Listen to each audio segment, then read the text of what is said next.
Біздің қазақ тауықты малым бар деп білмеген. Біреудің қанша қойы, қанша жылқысы барын білсе білген шығар.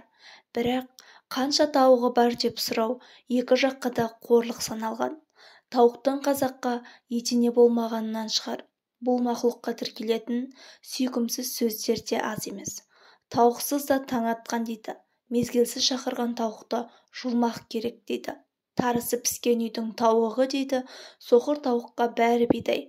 Ақылы аздау адамға тауықтың миындай миы жоқ деп жатады. Осылай толып жатқан мақал-мәтелдер бар. Бұл сөздерді қазақ қашан қалай айтты дейсіз ғой. Қазақтың қорада қойы, өрісте жылқысы симай жатқан кезде айтылған сөздер ғой мұның бәрі.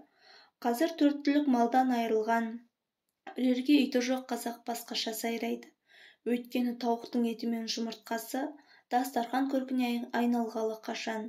Ресторандарда қуырылған балапан мен тауықтың қанаты таптырмайтын асқа жатады. Науқастарға тауық сорпасы бірден бір ем болып жүр. Бұл қаладағы байлардың тіршілігі ғой. Ал ауылда тауық дегеніңіз 5 түлкінің біріне айналды. Басқаларды білмеймін. Біздің ауылдағы Зағипа кемпір өз күн көрісін осы тауықтан айырып жүр. Зейнетақысы да бар ғой әрине. Бірақ бұрын кеңседе үй сыпырушы болған әйелдің пенсиясы қанша дейсің? Ал табиғатынан ептеген менмендігі бар тәкаппар әйел ұзатылған қызына алақан жайғысы келмейді. Зағипа да бірден тауыққа қарап қалмаған, аузын аққа тигізіп отырған бұлақтай сүтті сиыры бар еді. Өткен күзде тайыншасымен қоса ұры алып кетті. Өрістен емес, түнде қорада байлап қойған жерінен. Қорада үретін ит те жоқ. Қойғазыр таңғы ұйқыда сезбей қалыпты. Қонақ таңдап қонады. Ұры босанып ұрлайды деген сөз бар. Қорғанышы жоқ, жалғыз басты әйелді кім басынбайды? Ауданға барып, полицияға мәлімдеген, бірақ олардан қайыр болмады. Соңғы бір барғанында құқық қорғаушылар қазір соғымның кезі, сиырыңыз әлдеқашан қазанға түсіп кетті ғой.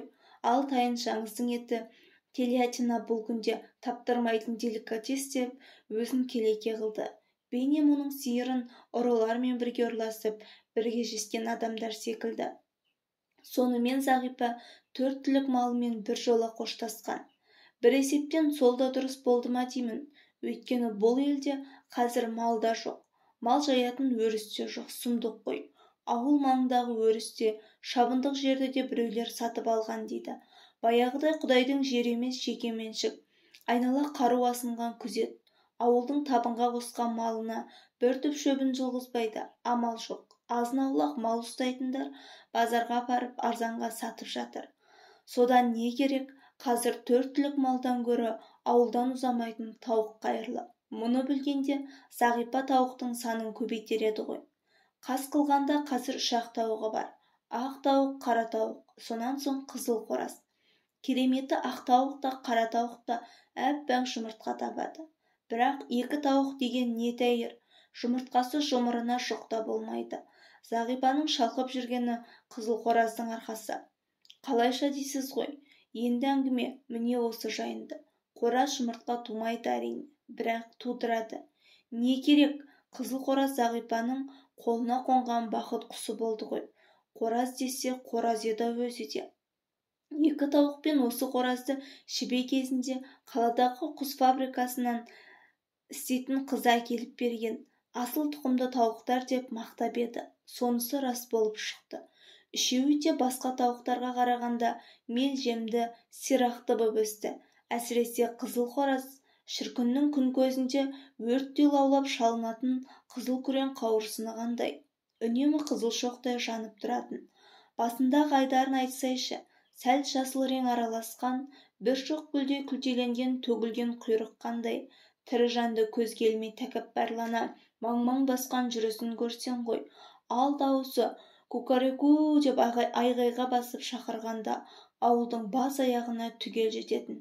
Және орынсыз, уақытсыз шақыру деген жоқ. Бейнеп Кремль куранты дерсің. Қызыл қораздың уақыттан жаңылмайтыны сонша, ол барда Зағипа сағатқа қарауды қойып, уақыт мөлшерін қораздың шақыруына қарап біліп отыратын. әрі бірден соң бұл да ештеңе емес, қызыл қораздың даңқын шығарған үйдегі 2 тауыққа қанағаттанбай осы көшедегі мекендердің үйіріне қосып алатын шақарлығы еді. Әрине, қызыл қораздай тектіге 2 тауық аужал бола ма? Бауырындағы ақ тауық пен қара тауықты місе тұтпайды. Кейде бір үйір аңсап, өзгеше бір дауыспен шақыратыны болушы еді. Сол дауыс құлақтарына шалынысымен осы көшенің мекиендері жан ұшырып жетеді ғой. Ақ тауық, қара тауық, шұбар тауық, жағал тауық қаптап кетеді. Санаған ешкім жоқ, кейде 15-20-ға дейін баратын шығар.